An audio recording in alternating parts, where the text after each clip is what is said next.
वफाकी से दाखिला मोहसिन नकवी का वज़ीर आला अली अमीन गंडापुर से रब्ता। वज़ीर आला के पी ने अपने तहफ़्फ़ुज़ात से वज़ीर दाखिला को आगाह किया। वज़ीर दाखिला और अली अमीन का लोड शेडिंग के मसले पर 2 रोज़ में मुशावरत और मुज़ाकरात पर इत्तफ़ाक़। दोनों का कहना था कि अफ़वाह व तफ़हीम से बाहमी गलतफ़हमियाँ दूर की जाएंगी। वज़ीर आला ने वज़ीर दाखिला को ग्रेड स्टेशन के तहफ़्फ़ुज़ की यकीन दहानी करा दी। मोहसिन नकवी बोले कि पूरी कोशिश होगी कि KP में लोड शेडिंग का मसला जल्द हो। तमाम वफाकी तंसीबात की हिफाजत हमारी जिम्मेदारी है।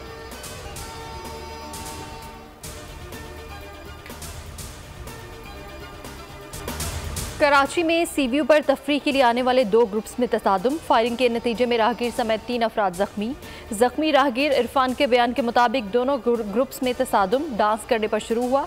पुलिस का कहना है कि मालूमात और तफ्तीश कर रहे हैं।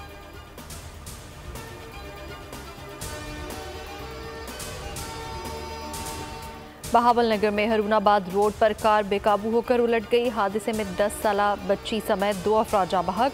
मुतवफ़ियों में 10 साला बच्ची साइमा और मोहम्मद मुश्ताक शामिल हैं। रेस्क्यू टीमों ने लाशों को डिस्ट्रिक्ट अस्पताल मुंतकिल कर दिया।